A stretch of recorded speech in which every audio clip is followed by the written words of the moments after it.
So when you're working on, so this is from a new book you said. Yeah.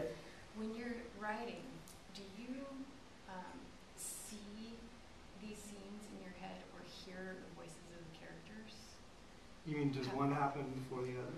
No, I mean when you're writing, is it a visual image that you're seeing inside your head? Do the scenes play out to you as you're composing? That's a really good question. I always kind of imagine myself to be alone in an empty playhouse.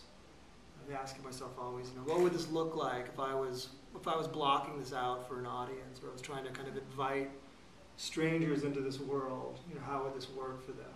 I mean, I think if a reader's generous enough with her time to give you, 5 hours, 7 hours, 9 hours of her life, that's her part of the transaction. And our part of the transaction is to try to take them on the most imaginative romp that we possibly can. And that voice that you're getting for that character, to me, it's really strong.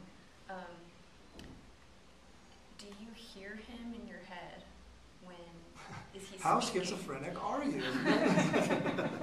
Yeah, I'm a poet. I'm pretty schizophrenic, sure. So. It's always, I think there's some sort of like organic collaboration that has to happen.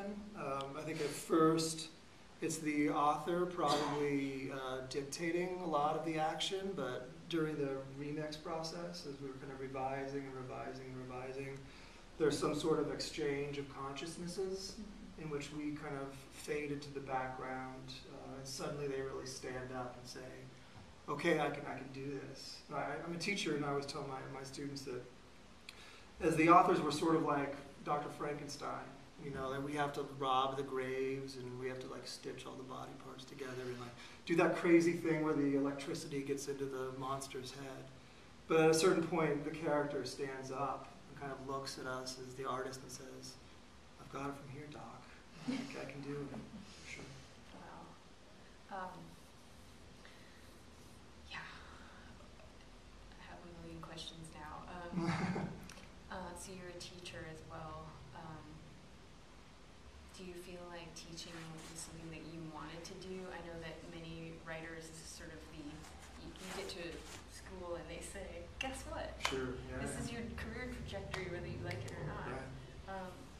Is that what happened with you, or did you always feel like you wanted to teach? I'm very lucky. I'm one of those writers who finds as much nourishment in the classroom creatively as I do in my own kind of free time working on my books. The nights where I teach are always the nights that I go home and write from midnight till 5.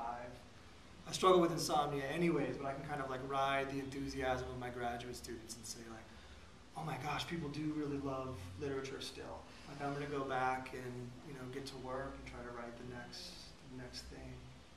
Is that a good time, like a creative time for you? Is the middle of the night? Or Yeah. That's my sweet spot, for sure. I do all my writing between about midnight and about 7. Insomnia gets a really bad rap. You always hear like people complaining about insomnia, but I'm like insomnia's champion. I feel I get to kind of work in dog years. I've got I'm lucky enough that I only need 3 or 4 hours of sleep, bless you, to kind of function the next day. So I work all night and take a nap and get back at it.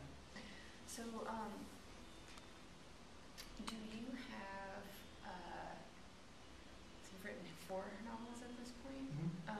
Do you have any, I call them haunted houses myself, but projects or books that you carry around but don't seem to want to come out yet? That's a really interesting question, because this is the book I'm writing right now. I've had this idea since I was an undergraduate. It's about a woman who gets a sentence in her head in a language that she doesn't speak. And she has to get it translated, and it's about a murder. And then she goes and tries to, her and her friend go on this weird like Thelma and Louise trip to try to save this person who's going to get killed. And I had that idea for 15 years, and I said, was never able to do it right. And I finally found my way into it. Because kind of the internet screwed it up, because like, if it was set in 1830, it could be like this crazy adventure, but now you just like go to Google and be like, oh, the book's over. I translated the sentence. I had to find a way to manufacture some suspense, but I still wanted to set it in contemporary times. Yeah. Wow. How about you guys? Do you have questions? Thoughts? Yes. How do you know, or at what point do you recognize that a piece of writing is ready, it's done, and you're like ready to let it go and be out there? I was talking with a friend of mine the other day who does tattoos, and she was telling me that she has to stop revising at a certain place because the skin starts to rip. And God, from a writer's standpoint, wouldn't that be great? If at a certain place, like our paper, our virtual paper started to rip, because we can just revise. And I don't think we're ever done with things. I think I just choose to stop working on projects. I mean, if I went back to my first book, I'm sure I would change a gazillion things. I just don't read it. I don't even want, like in my mind, it's this perfect little artifact, like even though I know that's not true. And I just kind of focus my attention on other things. Do you have a hard time telling when you're finished?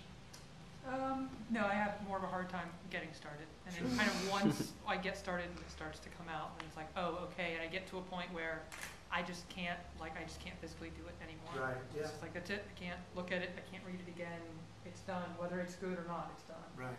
And I think on tour I get asked this question a lot about when people know that they're finished. And I always say, like, that's when we have to invite, trusted and thoughtful readers into our world. At a certain place, like, we can't really tell anymore.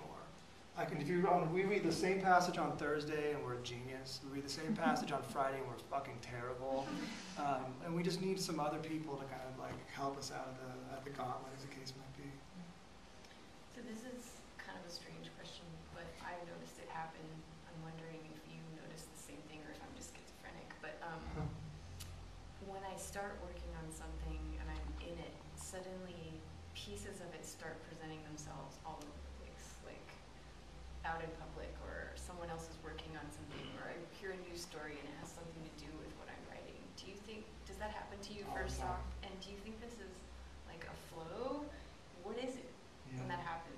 I don't know if we just open ourselves up to these like new subset of questions that perhaps we weren't contemplating beforehand, but I'll like read the newspaper in the morning and say, oh my God, I'm writing just about this, and I can totally use that stuff, or somebody will tell me a story that I can kind of like plug right in. I don't know what it is, but I think it's a very cool way that artists get to kind of interact with the world that might be unique from other creatures.